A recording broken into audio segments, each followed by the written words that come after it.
people are going to be isolated right now and feeling really alone. We'd be talking about £1.2 billion worth of loss. It's mainly about people coming together at a time like this. You don't realise how much family means to you until you're not with them. I give my time up to help people.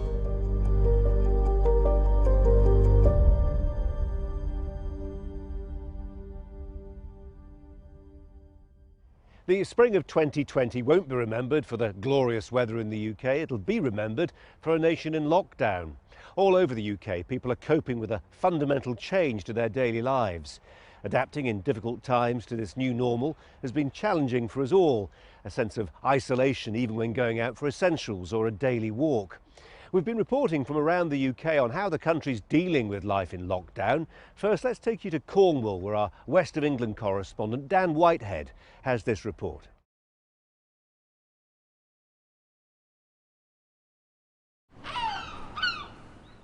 Newlyn Harbour, at the southern tip of Cornwall. These trawlers usually land fish that ends up in the world's finest restaurants, but no more. As soon as the pandemic reached a point where borders were being closed for the fishing industry, that was stopped from that moment. Jeremy Hoskin is a third-generation fisherman. He should be out catching lobster and crab. As little boats, we're just starting our season. We've just been through a really poor winter. We haven't earned very much for 5 or 6 months. And we're just about to begin what we would normally expect to. And obviously this pandemic has come right at that moment. So we've gone a long period of time with no income. And now we've got another period that we really don't know where the income's going to come from. Usually this is one of the UK's busiest fishing ports. But it's dead. There are very few boats operational. And without the restaurants and the associated trade, this industry is becoming increasingly impossible. But there is a glimmer of hope. This pandemic has actually created a new opportunity for Cornwall's fishermen. Well, this is Turbot from Newlyn Market this morning. Cassius Payne says the virus stopped his business overnight. He needed to act quickly. The Cornish Fish Producers Organisation launched Fish to Your Door, and the orders just keep on coming. Well, we're getting families ordering direct to the house. People have started cooking again, you know, and it's back to basics, basically, what we was doing years ago. You know, get rid of all these ready meals, and it's proper home food, good, wholesome food, fresh, straight from the sea. Next day, within 24 hours, it's at your house. While some can adapt, others have been forced to close. Padstow, on the north coast.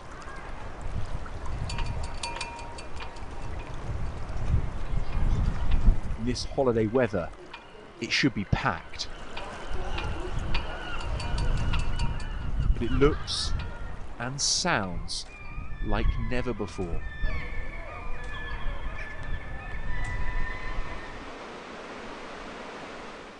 Right across Cornwall, the sun is out, but the county is deserted.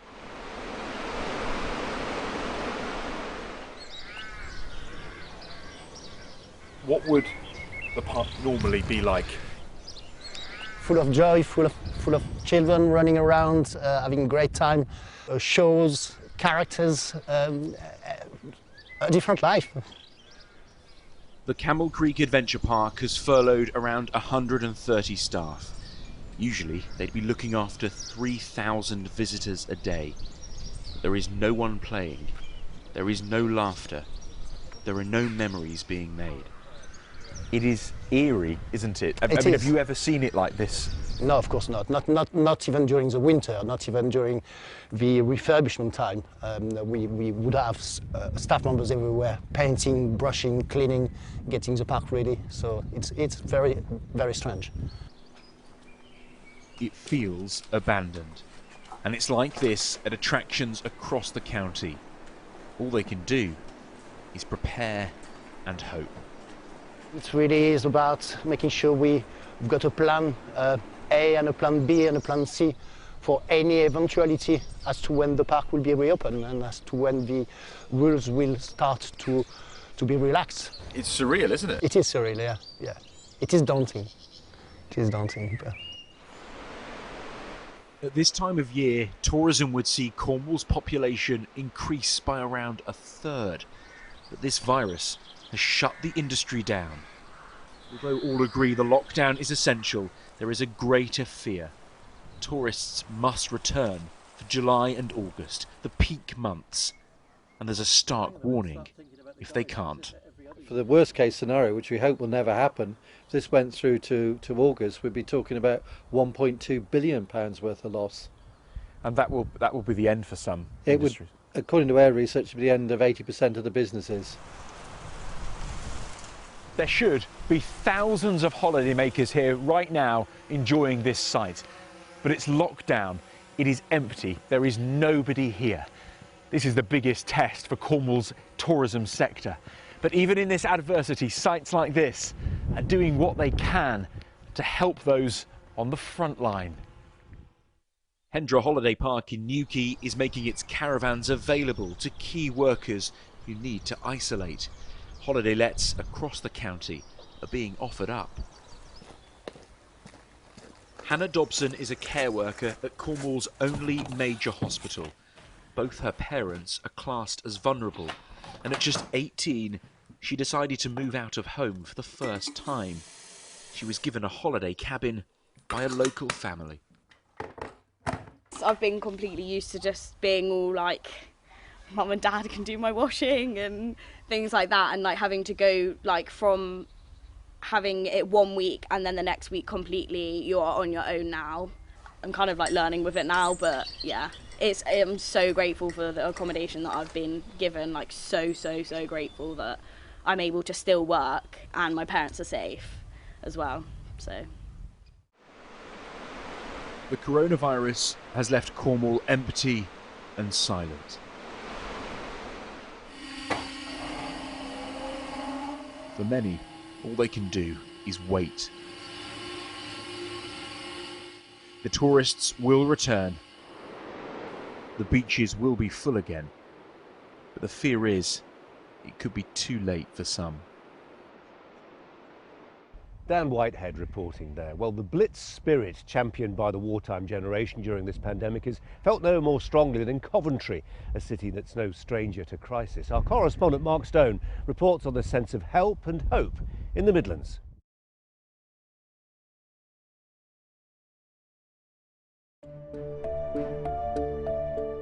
In the heart of Britain, there is a place where they know a thing or two about resilience, about community spirit. You get one crate from the picking shelves of condiments. It's 9 in the morning on who knows what day. For the volunteers of this food bank, each seems to roll into the other at the moment. We're in Coventry, in a warehouse where two organisations have come together. The Trussell Trust is used to getting food out to those who can't afford it. But now, as well, they must get it to those too vulnerable to leave their homes. The donations are sorted, boxed, loaded and away. The destination is across the city. The Good Neighbours Project is the initiative of an organisation called simply Hope. The volunteers here are in full swing. They've been in overdrive since the lockdown began. What's driven you to come down here and help out? Oh, look, they've asked me to do it. The wife's got me involved, so I thought, why not? Why give my time up? I'll give my time up to help people. With a system they call Hub and Spoke, they fan out into the city. I've got a lot of parcels to be delivered today. Can I call you back? I'm just dropping off some food at the moment. This is Jackie, on her way to deliver a food parcel to a man called Ali. Morning, Ali. Good neighbours. Thank you.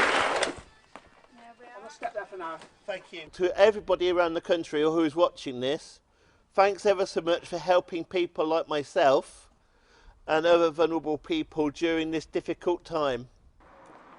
Up the road, the police are out. What a sign of these corona times this is.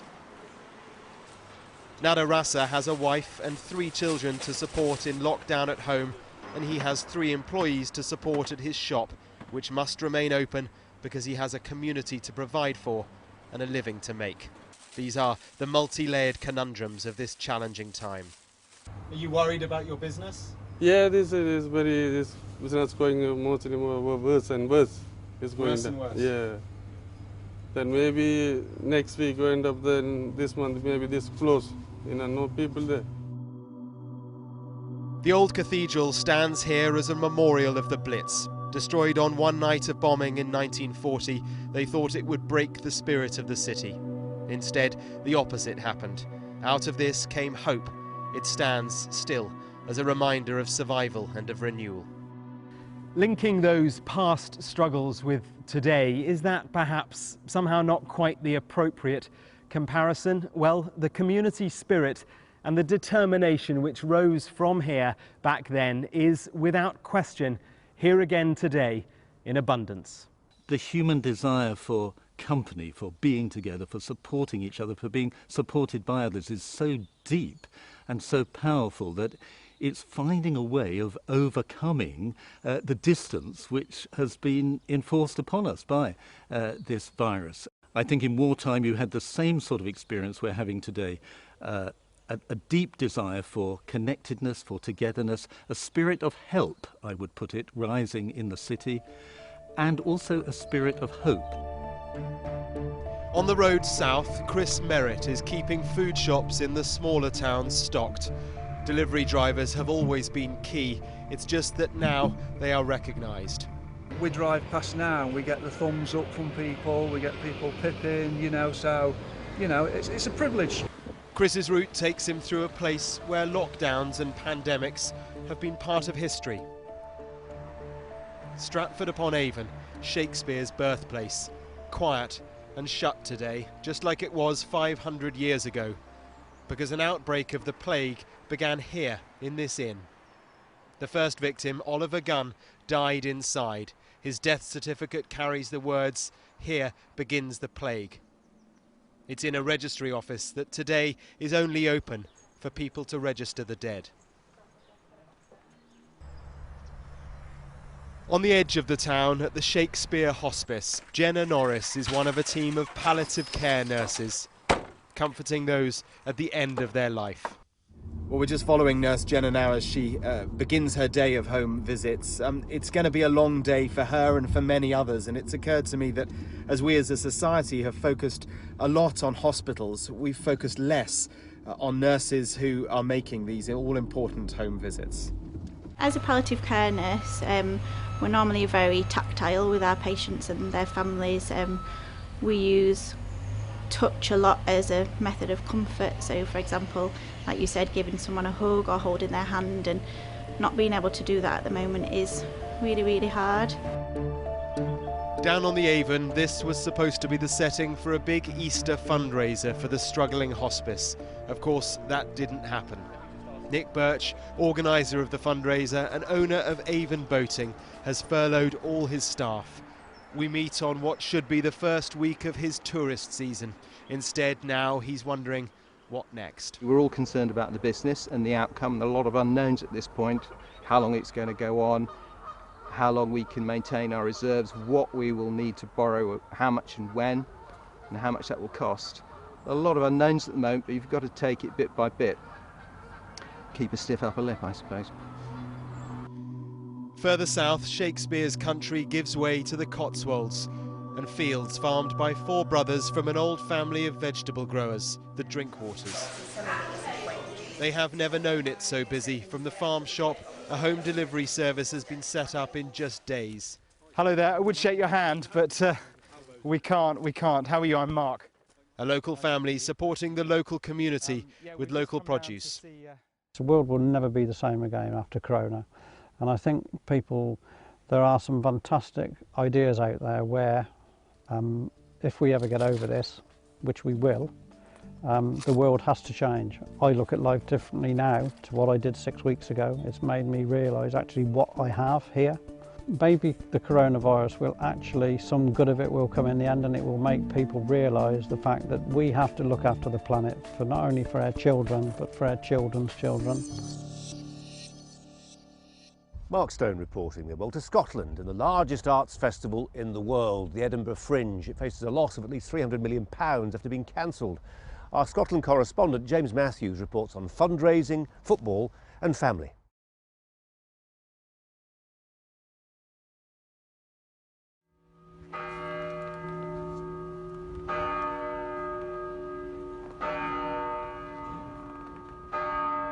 Central Edinburgh at 7 a.m, the no rush hour. It's the lost city look in a city with a lot to lose. £300 million for starters, because this year the summer festivals are cancelled.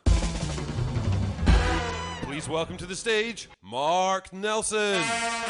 Cue comedy from the front room. It's going to devastate the catering community, it's going to devastate the hotel industry in Edinburgh, it's going to absolutely decimate the cocaine industry in a lot of the UK as well. The Stand Comedy Club is among those improving a live stream alternative. Showbiz survival for artists without the world's biggest arts festival. It is the most important thing we have in the year. It's like our Super Bowl. From the comfort of your own homes. Once one finishes, you start thinking about the next one, and then you start writing the show, and then you've got 2 months of previews before it. So it is kind of the culmination of a whole year's worth of work. So it's a big deal for it not to be happening.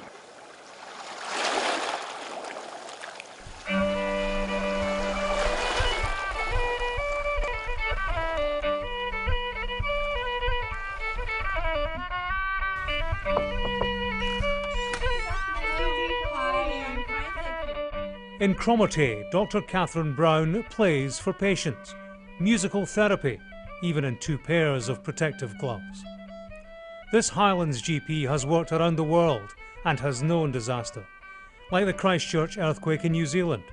What she saw then is in keeping with what she sees now. It's mainly about people coming together at a time like this, within the healthcare profession, out with the healthcare profession, and members of the community rallying together to help out in a real time of crisis. More people in Scotland have died from coronavirus than previously thought. At her daily briefing, Nicola Sturgeon says the change in the way that deaths are recorded. I'm not from a military background myself, but I feel like this is, touch wood, I hope as close a situation to a military being called to service as I might ever get to, but because we are on the front line, but on the front line in a medical sense. Can you see and hear me okay?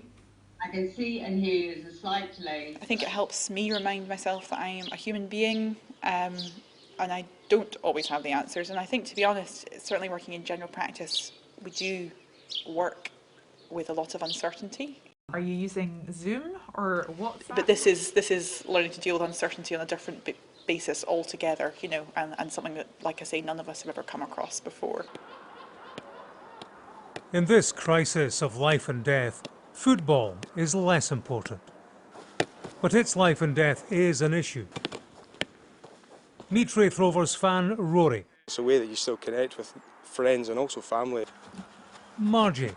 I've got a set of underwear that I wear, and if we keep winning, I'll keep wearing that set to match games.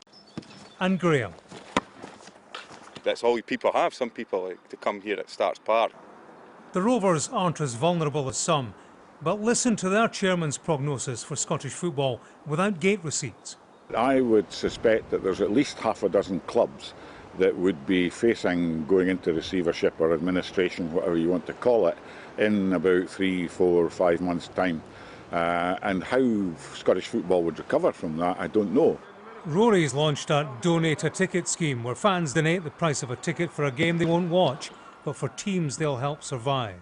Some of the best moments of my life have been supporting Raith Rovers. It's just a massive part of your life and it would be sorely missed.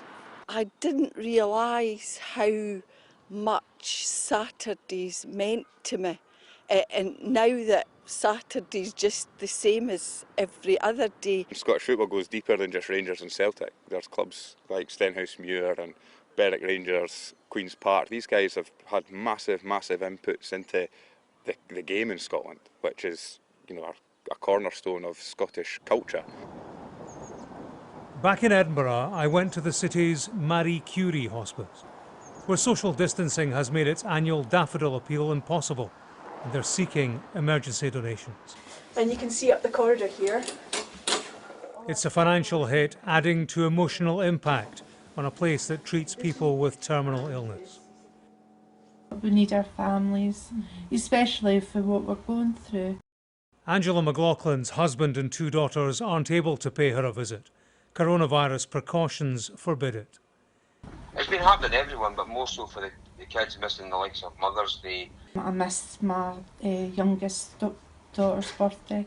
She turned 14, and it's been hard on them as well, not being able to see me. Okay, we're doing FaceTime, but it's not the same. You want a cuddle from them.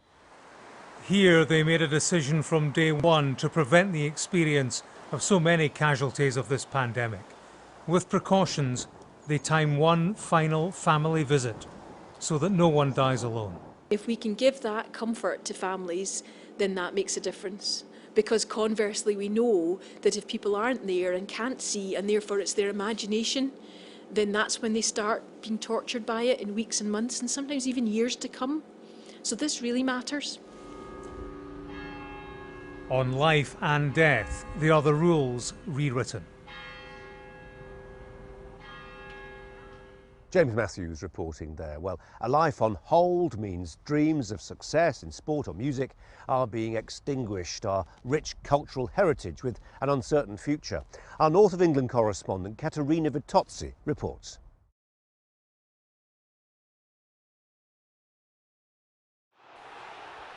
This was supposed to be Liverpool's year. At 25 points clear, a Premier League win and victory parade along these streets seemed inevitable. Could this be their year at last? The procession to the title continues. And then came COVID-19. It put the season and the dreams of millions on hold. But it can't stop everything. You okay? Yes, very good. Is someone asleep? Baby Nell is 9 days old. Born into a crisis she won't remember. It's been so surreal. No one's come. It was about 2 days afterwards. Steve's mum and dad, or his dad come first, looked through the window and had to meet her through the window, and I think after he'd gone I cried. That's the first time I cried, and I thought that's not how life should be when you've got a new baby. Vicky is an NHS midwife. Her family have been desperate to see the baby. But to protect her colleagues still at work, she's kept grandparents out. It's heartbreaking, absolutely heartbreaking. You know, and we don't know how long this is going to go on for. You know, she could be about 2 months by the time you get to see her. It's horrible. It is difficult, but we're doing this for a reason, for everyone to stay safe. So we are going to have a party when it's all over. In the street, they're going to have a party, hopefully. You say that you're going to have big street parties, but are people going to do that? Because is it going to be in the back of the mind that it's still not completely gone? That's in the back of my mind. Is it?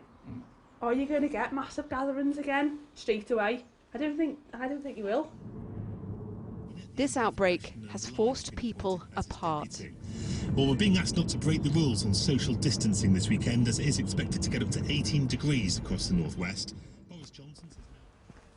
In Stockport, on the outskirts of Manchester, this is how Andrew Baldock is coping. Henry and Edward, hi.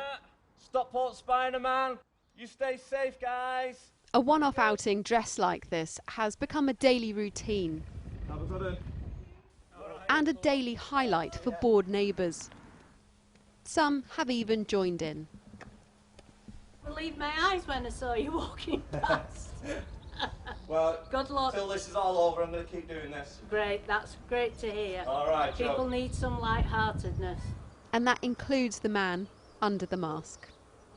I was having some low days. I mean, I actually suffer from depression and anxiety. So obviously at the beginning, before I started doing this, it was rather difficult, but seeing people come together, laughing, joking, waving, it's so uplifting, and that has really helped me as well, so we're all getting a little bit of something out of it.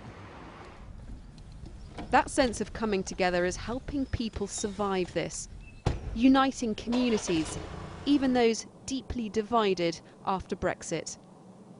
Across the Pennines in the northeast, Sunderland was a city torn in two between those who wanted to stay in the EU.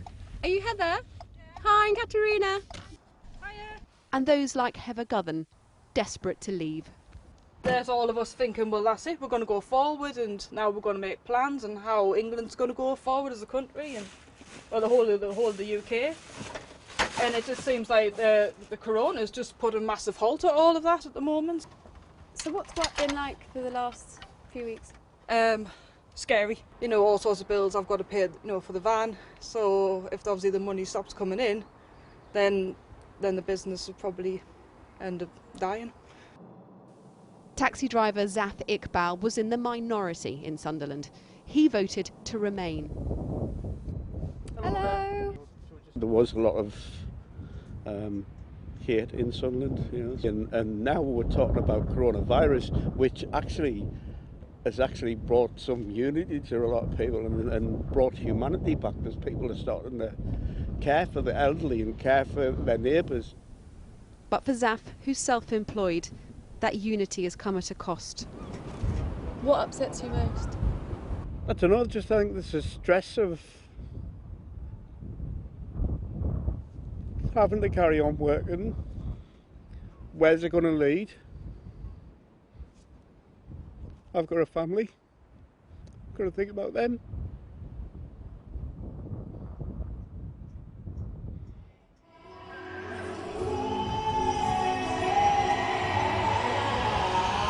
Let's go! How we feeling? Manchester! In a lockdown, this is one way to party. Somebody say yeah!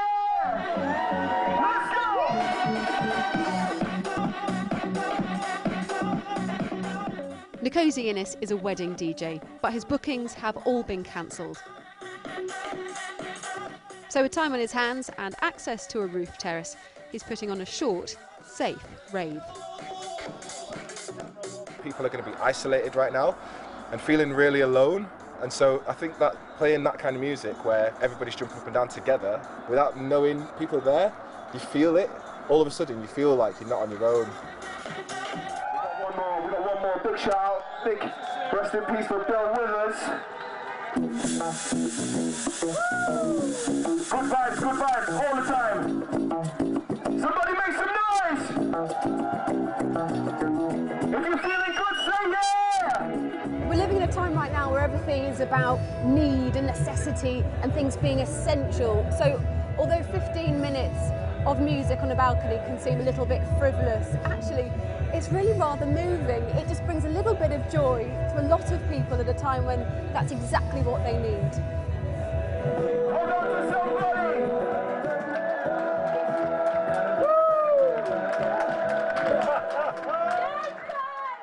Katerina Vitozzi reporting there. Well, the pressure to continue essential jobs like food production and delivery comes with an unseen cost for those trying to support the nation. In North Wales, our correspondent Martha Kellner reports on how their key workers are coping.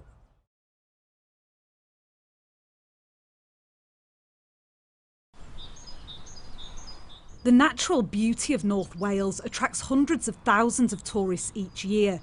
That and the country's rich history. They speak one of the oldest languages in Europe here. But this message was written with those from over the border in mind. Many of the people here are key workers and want to be left alone to do their essential jobs. I'm driving to meet one of them. Hello. Safe to touch you, isn't it? Clear's family farm is near Corwen. As a sheep farmer, he's well practised in self-isolation. But every area of his business is affected. The price of lamb, he says, has fallen off a cliff. And Clear has stopped taking guests for his holiday rental property. Lie down. We had 3 or maybe 4 people asking if they could come over Easter. In the beginning I was being quite nice with them, saying no, we're all locked down, but by the end I was telling them they're being a bit idiots. You can't believe that people are still trying to... Not really, no, it's absolutely biggest belief really. It's I don't know what planet they are on. With schools closed, both his kids come to work with him. In In the chicken shed, they bring new meaning to the term egg hunt. Good boy. I'm guessing the little ones are not usually here. Only on the weekends, but they're here now because there's no childcare. The soaring demand for eggs is another notable quirk of the lockdown. It's gone through the roof, yeah, and we just can't produce enough. People staying home, wanting to bake. It's been a slight positive to this nightmare that we're in. To get his produce into the supermarket, Clea relies on delivery drivers. Ben from Carmarthenshire is one of them. He's parked up at the side of an industrial estate. This lorry cab, barely 2 metres wide, has become his home. He's moved in for fear of bringing the coronavirus back to his family. Do what's in here then? Obviously bed area, and then... Yeah, you've got obviously your bed there, middle locker there is my microwave, several storage lockers, fridge down there, another locker there, and that's pretty much what we have. For 5 weeks, the only contact Ben has had with his girlfriend and 3 young kids is a video call each day and a socially distanced drop-off of laundry. Son Jasper, who was born 10 weeks premature, is just 3 months old. There must be a feeling of intense loneliness. Oh yeah, when you're parked up in the middle of nowhere, eerily quiet, you're alone with your thoughts. So your mind just goes into overdrive. You start thinking, homesick, I think is the word. You just want to go home, and then you start thinking, oh, I've missed this, I've missed that. Is there a limit to how many more weeks, months you would spend in there? No. For me to keep my family safe, I'll go years if I have to. The Cefn Mawr Viaduct provides a grand welcome into Wrexham, where Kelly set up this salon 2 years ago. But she hadn't factored a global pandemic into the business plan. So I'm just going to give him a neat little trim, nothing too... Now she's using her son as a hair model for online tutorials. It's almost a mental health thing, isn't it? Yeah, so everyone's starting to feel bad now, their roots are coming, their eyebrows are growing, they're messaging me, please help me. What can I do? The only thing I can do is show on videos like how to do it from home, simply. What is life like for you at the moment? Hard. It's a constant worry. Do you know what you're getting in terms of a government grant, and has it been made clear enough to you? Yeah, so I'm meant to be having like the 10 grand grant. It should be happening, but again, we're just waiting. Should that just about keep you afloat? It depends how long this lasts. I'm hoping, you know, it's not too long and we're going to be open and there's going to be a massive queue outside me door. Yeah. Heading to the north coast of Wales, and the beauty of Llandudno Pier belies huge economic and social strife. I'm just driving along the main seafront in Llandudno. It's a stunning day. Usually it would be filled with tourists, but these B&Bs and hotels are completely empty. The staff that usually work here are at home now, some of them furloughed, some of them not being paid at all. It's what makes this place so vulnerable, not to the coronavirus itself, but to the resultant lockdown. Experts predict Llandudno will be among the 10 towns worst affected by the economic impact of coronavirus. And as ever, it's the poorest who will be hit hardest. I meet John sat outside a supermarket. His only home is a tent in the hills above the town. Hey John. Hi, hello, how are you? I'm okay, thank you. I noticed you've got the rainbow on your stick. Yeah. Still, even though I'm homeless, I still support them, you know. Yeah. Has it been lonelier? Very. Yeah. It's a lonely life to live on the streets almost anyway. Yeah. But now this is happening. Because there's that fear of people anyway. Yeah, but what's scaring me more than anything is if I was to catch anything like that, so it doesn't happen, but if I was to do it, I couldn't isolate myself. There's nowhere I could go. Nowhere. Hiya, love. You're okay? You're okay, love? Well, we were parked in the car last night here. My husband went in, and out of about, I saw probably about 12, 14 people just walked straight past him. When my husband come out, he said, "What change have you got?" Yeah, it's heartbreaking, isn't it? Particularly times like this. Are you worried, John, Llandudno is expected to be one of the worst hit places in terms of getting back on its feet. I'm worried to death. I am worried sick. I'm on a universal credit. There's no way I can survive. I can't survive. John's desperation and uncertainty about the future is mirrored across this country. Yeah. From those making adjustments to their daily lives, And then go from the side again. to others trying to eke a positive from their situation. Life goes on here, but it feels emptier. Martha Kellner reporting there. Well, social distancing's entered the vocabulary for a practice unfamiliar to most people, but in Northern Ireland, divisions between close neighbours are not new. Our senior island correspondent David Blevins reports on the barriers broken down to fight a common enemy.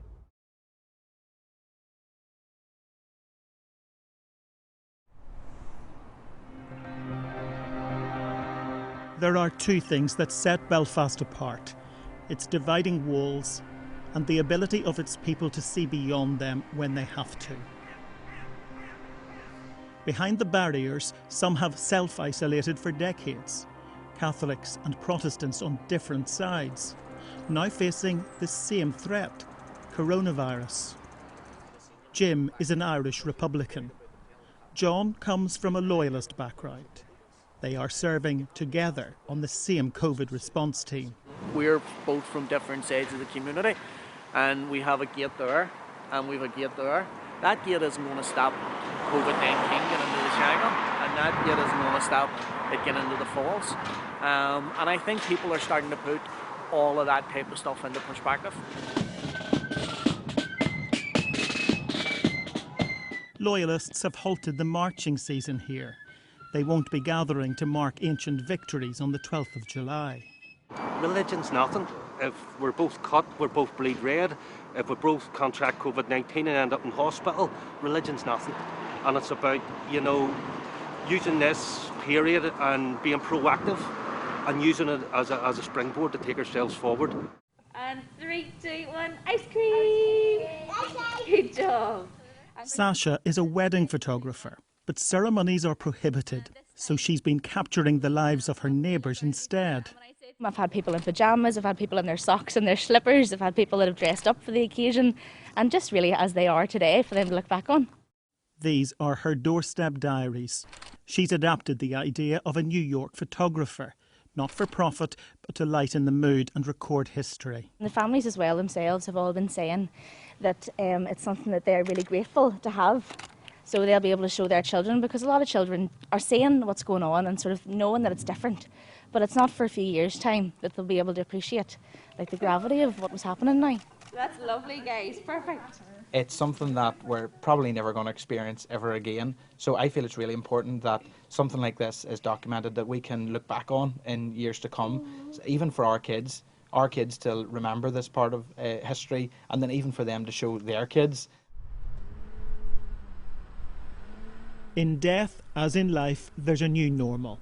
Northern Ireland has complex funeral rites and rituals, normally centred on a gathering called the wake. There, the differences of our communities disappear, and people cry together, they tell stories and laugh, and that's part of the grieving process as well. Ian has been an undertaker for 30 years. Only once before had he overseen a funeral with no family or clergy able to attend.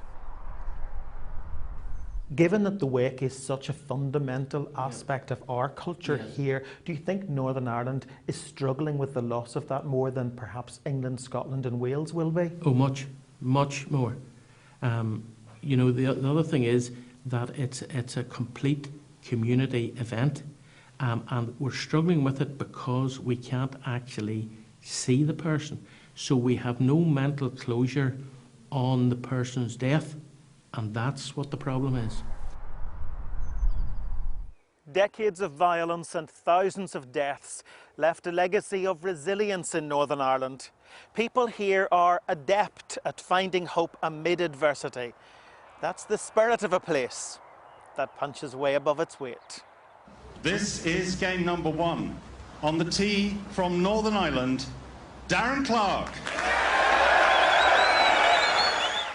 the sound of summer at Royal Portrush. But the course that hosted the Open has been forced to close. Northern Ireland's world-famous links in lockdown. 9 months ago, the eyes of the world were on the Causeway Coast. The contrast between scenes at this seaside resort could not be greater. Tens of thousands of spectators made their way here for the tournament. And we're overlooking the 18th green where Shane Lowry was crowned the champion golfer. No one imagined a day when play would be halted by a pandemic. Golf is a bit of an irrelevance at this time. Obviously the well-being of our members, our staff, is at the forefront of our minds. But I think we have to look at the wider world and, you know, our NHS staff and so on, and the issues that they're dealing with. The biggest names in golf dined on the finest Northern Irish produce. Those who did the catering for them face a very different challenge now. Ballylisk Farm would usually be producing artisan cheese for the high-end market. Instead, they're delivering milk and other basic necessities. We couldn't travel with them due to government restrictions, but chatted by phone while they made their rounds. Dean, is this turning back the clock?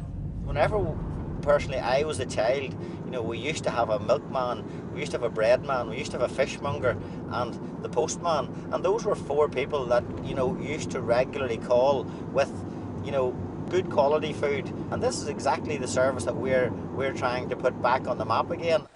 From crafting cheese for the royal family to delivering milk to neighbours in isolation. That's life in lockdown for this 5th-generation farmer. Sometimes it's the simplest things that matter most.